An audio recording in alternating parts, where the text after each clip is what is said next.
You're listening to the Good Question Podcast with Richard Jacobs. Our goal is to make each of our guests exclaim, that's a good question. I don't know the answer. Because when that happens, it means you, the listener, may be inspired to learn more beyond the interview and to ask great questions yourself that lead to new insights. In this podcast, we cover historical and current anthropology, comparative religion, and history. Welcome, and let's get started. Hello, this is Richard Jacobs with the Good Question Podcast. My guest today is Mark Podolsky. He's the author of Dirt Rich. So we're going to talk about raw land, why invest in it, why think about it, what are the advantages, disadvantages over traditional real estate, residential, commercial, etc. Mark's considered to be the country's most trusted and foremost authority on buying and selling land, especially raw and developed land. So let's get into it. So welcome. Thanks for coming, Mark. Richard, thanks so much for having me. Appreciate it. Yeah. Tell me about your journey through real estate. How come you didn't just become a realtor and do regular properties? How did you land in this part of the industry? Yeah. I mean, if we rewind the tape to 2000, I was a miserable, micromanaged 45-minute commute to work and back investment banker, specializing in mergers and acquisitions with private equity groups. And Richard, it got so bad for me, I wouldn't get the Sunday blues anticipating Monday coming around. I'd get the Friday blues anticipating the weekend going by really fast and having to be back at work on Monday. So my firm really hated your work. Yeah. And my firm hires this guy and he's telling me that as a side hustle, he's buying up raw land, pennies on the dollar. He's flipping it online and he's making a 300% return on his money. And Richard, I'm looking at companies all day long, and a great company, has 15% EBITDA margins or free cash flow. Average company's 10%. I'm looking at companies all day long, less than 10%. So of course I don't believe them. So I go to New Mexico with him. I've got $3,000 saved up for car repairs. I do exactly what he tells me to do. I buy 10 half-acre parcels, an average price of $300 each. I flip them online. They all sell for an average price of $1,200 each. It worked 300%. So I took all that money and went to another auction in Arizona, which is where I live. And again, it's 2000. There's no one in the room. I'm buying lots and acres for nothing. And I sold all that land and I made over $90,000 cash. So I go to my wife and she's pregnant. I said, honey, I'm going to quit my job and become a full-time land investor. And she's like, absolutely not. That didn't land too well with her. No, not at all. So it took 18 months for the land investing income to exceed the investment banking income. And then I quit and I've been doing it full-time ever since. So she was trying to be prudent and be careful and all that. So hopefully you thanked her after the fact. Yeah, absolutely. Okay. So you got into land. You would, I can't imagine that every purchase made you money. What were some of the early, punches in the face you got from doing the wrong thing? Well, okay. So the model's pretty crazy because I'm making my money on the buy. So I wasn't losing money, but I can tell you about a stressful deal I messed up in due diligence. So I ended up buying a mountain in New Mexico. And so I'm looking at this 40-acre parcel and I think it's accessible, but literally 25 acres of it is a mountain. So only 15 is accessible. So I paid $2,500 for it. And I thought, well, if I just get my money out, I'll be happy. So I put out the GIS map, the plat map, and the aerial photos, and I put it up on eBay at $1 no reserve bid. And the first day it got bid up to $2,500. By the 10th day, it sold for over $32,500. And I'm freaking out because I thought, oh, did I misrepresent this property in some way? So I call the buyer. I'm like, hey, just wanted to confirm you saw the ad, you saw this, like only 15 acres are really accessible. The rest of it's, you bought a mountain. He's like, no, it's perfect. I'm like, what do you mean? He's like, I'm a film director in LA and I didn't want to deal with the county having to get permits. So this is cheaper and faster than working with the county. So I learned pretty early on, there's a pig for every barn. That's pretty cool. And if you want, Richard, it might be better for the listener if I just kind of walk you step by step through the whole model. Yeah, let's go ahead. We did some interesting stories. So what's the... Yeah, where do you live? Austin, Texas. Austin, Texas. Wow. Okay. You've lost all complaining privileges, number one. But let's assume that you own raw land where I live in Arizona and you owe $200 in back taxes. Let's say it's a 5-acre parcel and you owe $200 in back taxes. So you're essentially advertising two important things to me. Number one, you have no emotional attachment to the raw land. You're in Texas, the property's in Arizona. And number two, you're financially distressed in some weird way because we don't pay for things. We don't value them in the same way. And since you're not paying your property taxes, you're getting notices every month from the county treasurer saying, Richard, if you don't pay your property taxes, you're going to lose that property to a tax deed or a tax lien investor. So all I'm going to do is look at the comparable sales for the last 12 to 18 months on your 5-acre parcel. I'm going to take the lowest comparable sale, and let's just use easy math and say it's $10,000. I'm going to divide by 4, and that's going to get me what Warren Buffett would call a 300% margin of safety. So I'm going to send you an actual offer of $2,500. Now you accept it. Why? Because for you, $2,500 is better than nothing. In reality, 3 to 5% of people are going to accept my quote unquote top dollar offer. But now that you've accepted it, I have to go through due diligence or in-depth research. I have to confirm you still own the property. I have to make sure that back taxes are only $200. I want to confirm there's been no breaks in the chain of title, no liens or encumbrances. And so I have my team in Jamaica, and it costs about $11, fill out my property report, and they're connected to an American title company. Now, if it was, say, more than $5,000, I wouldn't take any title risk, and I would just close traditionally through a title company. But this is only $2,500. We'll assume everything checks out. I send you a check for $2,300. I send the treasurer a check for $200. I own it free and clear. Now, Richard, I'm going to sell this property 30 days or less, and I'm going to make it cash flow like a rental home. So I have a built-in best buyer. Do you know who it is? No. The neighbors. So I'm going to send out neighbor letters saying, here's your opportunity, protect your privacy, protect your views, know your neighbor. So oftentimes the neighbor will buy. Now, if the neighbors don't buy, I'll go to my buyers list. The buyers list passes. I'll go to a little website you may have heard of. It's called Meta or Facebook, buy-sell groups in the marketplace. And then I'll go to the lands, land.com, landmodo.com, landsofamerica.com, landfarm.com, landcentury.com, landflip.com, landhub.com. These are platforms where people buy and sell raw land. But the secret is in the pricing. So all I'm going to ask for is a $2,500 down payment. And then I'll make it a car payment. Let's say $329 a month and 9% interest for the next 60 months. So it's a one-time sale. I'm going to get my money out on the down. I could go 6 to 10 months out. And now I'm getting $329 a month and 9% interest for the next 60 months. Richard, no renters, no rehabs. You're financing the land. So you're selling it on you're the bank, essentially. Exactly. I'm the bank. And so it's a simple game. Can I create enough land notes where my passive income exceeds my fixed expenses? And then I'm working because I want to, not because I have to. Okay. Interesting. So you usually sell parcels outright, or do you usually finance them? Like, how do you know which way it's going to go? Or do you offer both? Yeah. So I want cash flow. I don't want cash. And the reason being is cash is great, but then I've got to do it again. I got to pay taxes. It's a hustle. Where cash flow literally solves my money problems.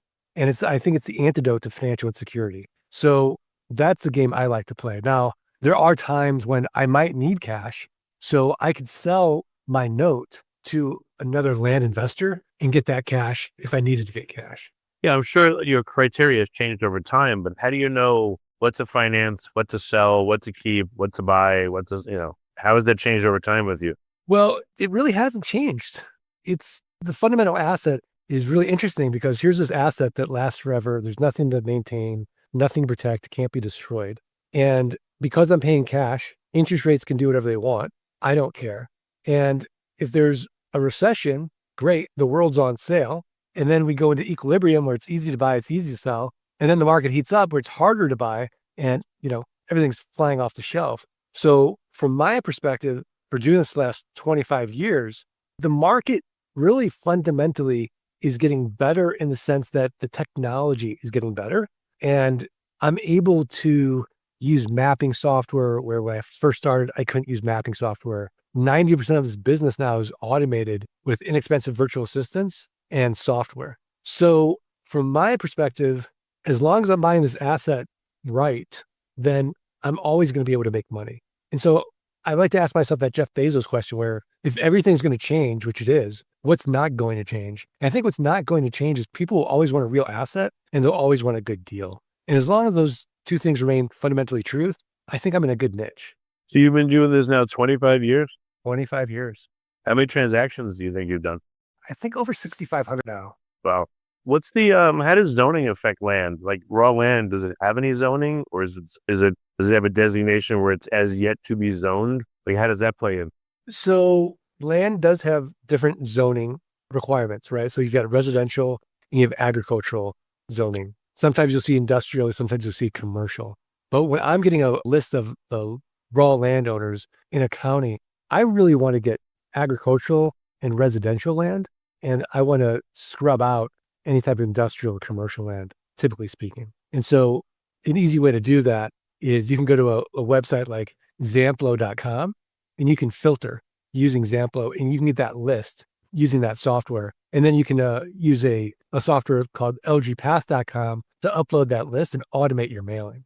So you're doing a lot of mailings to people at their address. Like, well, obviously they're an absentee owner, essentially. So you're like, for me, if I have land in Arizona, you'd mail me at my house here in Austin. Hey, I saw you have this land and you have back taxes. Will you open to selling it or something? That's how you'd approach me. That's how I'd approach you. Absolutely. I would actually send you an actual offer. I don't want to be in the appraisal business. Oftentimes you'll see people just send a blind offer. I'm interested in buying your land. Oh, I'm interested in selling my land. And now we're in a negotiation. And that's why, living by the philosophy, I can always make more money. I can't get more time. I really want to do my research up front and price that land accordingly based on comparable sales, make sure I have that 300% margin of safety, and really get that low hanging fruit quickly. Now, once I've established the market, I'll mail everybody. I don't care if you're in state, out of state, taxes are current, or taxes are delinquent. I know I've got a good market. Well, you're getting like a 1% response on mailings, or what do you get? I'm getting a 3 to 5% response rate on mailings. So I know, giving that metric, if I'm getting less than 3%, I came in too low for the market. And I'm getting more than 5%, I probably came in too high and we have to retrade. Well, how do you know? Okay, so, it's up to you what you want to reveal or not, but I would think it would be much more dangerous to buy land like 20 miles from anything. It would probably be best to buy it on the edges, or the best of all would be infill. Like, what have you seen? Well, you're right. It depends on what your strategy is and what your niche is and how much capital you have. If you have a lot of capital, absolutely, you can buy infill lots, but those are going to be more expensive. You're not going to get those 25, 30 cents a dollar. But if I'm going an hour to 3 hours outside the nearest city, well, that's rural, inexpensive raw land that people aren't really interested in having anymore. And after doing this over 6,500 times, I've realized there's a lust for land in this country, whether it's an infill lot, it's, in your neighborhood, or if it's an hour to 3 hours away from town. People want a real asset that they can afford. Yeah, that makes sense. What are some of the things to what, people should read your books, do your courses, I'm sure, all that, but what are some of the initial conditions that would allow someone to do this? Like, how much should someone have? Should they expect to maybe lose one of 3 transactions? Like, if people listening are all excited and they want to get into it, how do they do it prudently instead of stupidly?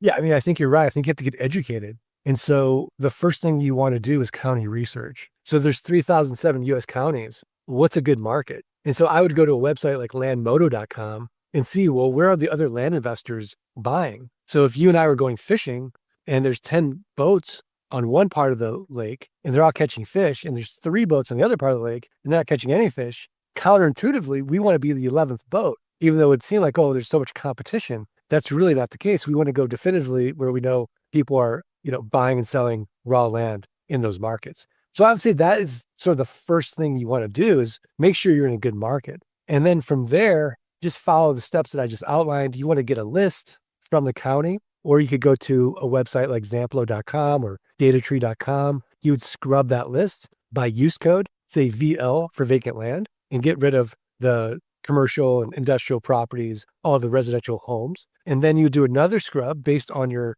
research. So you'd look at those comparable sales. You would divide by 4 by the lowest comparable sale, and then you would scrub it by assessor's parcel number or subdivision. So I don't want to send somebody a 5-acre parcel or 40-acre parcel the same offer somebody who's 5 acres, because a 40-acre parcel person's going to send me back glitter in the mail. So then I'm looking at my metrics, and I know if I'm getting my response rate right, I came in correctly with the market, and then I'm going to close with my seller and buy that property. I'll use, again, software like lgpass.com. It'll create the promissory note, the purchase sale agreement, the land sale contract. And then I will, own that property essentially. And then I'll go to the marketing piece, as we talked about, the neighbors, my buyers list, Facebook, the lands. I want to sell that property on easy financing terms that if you have a job, everyone can afford. And then I want to manage that note properly. I'll use software called GeekPay.io. It's a set and forget it note collection system.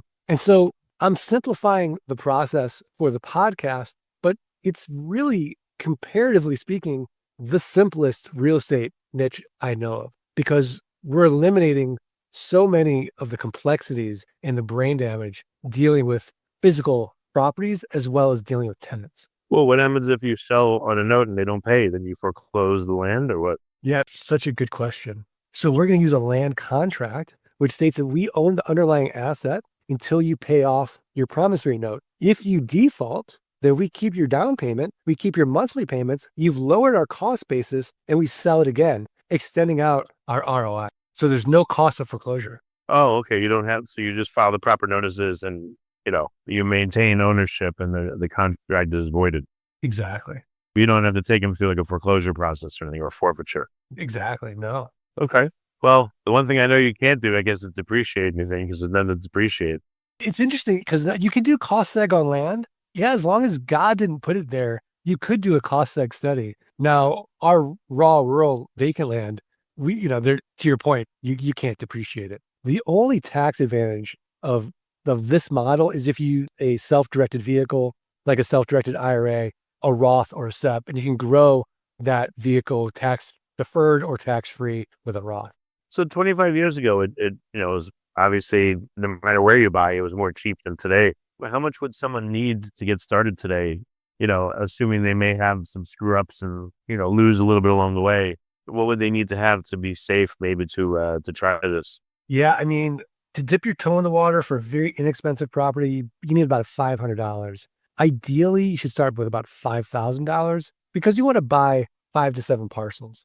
And the more capital you have to start with, you're going to have a bigger pool to look for. So, for example, there's certain counties, let's say in Florida, where you're going to need more capital than, say, some counties in New Mexico where you could start with $500. Yeah. Well, why is there such a ready flipping opportunity?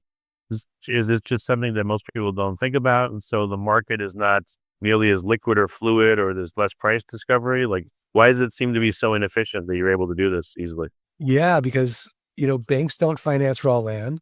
And so it's an inefficient market. And you go on, Zillow, you're not going to see a lot of land transactions. And so it's truly what a buyer and seller still agree to. And that's really the secret sauce of this, is that you're looking at an inefficient market because there aren't that many transactions per year in raw, vacant rural land. So all right. So for people that are interested, how do they get started in this world? Do you have like a book or courses, or like, how do you recommend interested folks get in on this? Yeah, I have 2 books. I have Dirt Rich, which I'd recommend people start with. And then I have Dirt Rich 2 for people that want to scale their land business. And Richard, if you like, I can give your listeners a link to click on to get the book for free. They just have to pay shipping. And Yeah, that'd be great. yeah, I'll send it to you. And it's they can click on that, and then they can go to thelandgeek.com and learn more there. Okay. And then you mentioned scaling it. What does that look like? Like, how do you scale a land business? Well, scaling a land business, you have 3 levers you want to pull. You want to use other people's time, so inexpensive virtual assistants. So you're going to build a team. Then you're going to use software and automation, LG Pass and GeekPay. And then you're going to use other people's money as well. What about other places where you can speak to other people that have multiple parcels and do trades like Monopoly? Hey, I love that parcel you have up near Nashville, and I got a couple here I could trade you. Would you be open to that? Does anyone do that kind of stuff? I mean, people do all types of really creative things with raw land. So you can absolutely trade. You can barter. We even talk about, you can subdivide land, which is a phenomenal strategy. It's a little bit more advanced if you have more capital. So there's all different types of things you can do. I mean, oftentimes people are like, hey, I've got this car, will you trade me? Right. Now, I don't like to do those things, but people will do it for sure. We'll get offered cryptocurrencies. We'll get offered, all types of things for trade. Okay. Well, very good. Anything else I should have asked you about the land business that we left out? I know there's tons more nuance, but this seems like a very good start to get, pique people's interest. Yeah, no, for sure. I mean, I'm listening. I'd be skeptical because if it's so great, why would I teach it? And I think it's a fair question. And really, the reason is that when I first started about teaching in 2011, I got a call from a guy named Tori, and he was on my website. I thought he wanted to buy raw land, and I'm on vacation. He's like, hey, will you teach me how to do what you do? I said, look, I don't teach this. And he's like, well, what if I pay you this? I'm like, oh, okay, well, that's interesting. So I go to my wife. I'm like, hey, this guy wants me to teach him the land business. And she's like, that's ridiculous. Why would you do that? You're going to create your own competition. I'm like, that's a really good point. So let's put on our investment banking hats. How big is this market? And it turns out there's billions of acres of raw land available just in the United States. You couldn't think of a more boring real estate niche. You're not going to go on HGTV or the DIY network and see, flip this land. The before pictures raw land, the after pictures raw land. And so I found that I helped Tori make over $300,000 on his first deal. It changed his life. And that feeling was so gratifying. I'm like, this is amazing. And so I love helping people solve not just their money problems, but their time problems. Because I think once their passive income exceeds their fixed expenses, then the promise of passive income can really be realized of having money, time, and health at the prime of your life to go and live your best life. That makes sense. Makes total sense. Okay. Well, very good. Well, again, thank you for your honesty, your openness, and the resources for listeners, for the free book plus shipping. And I appreciate you coming on the podcast. Thanks, Richard. Appreciate it. Thank you for listening to the Good Question Podcast. Please email support@thegoodquestionpodcast.com if you have any referrals to great guests for us to interview. Visit thegoodquestionpodcast.com to hear more interviews. And please help us spread the word by rating and reviewing us on Apple Podcasts, iTunes, Spotify, YouTube, or wherever you listen to this podcast.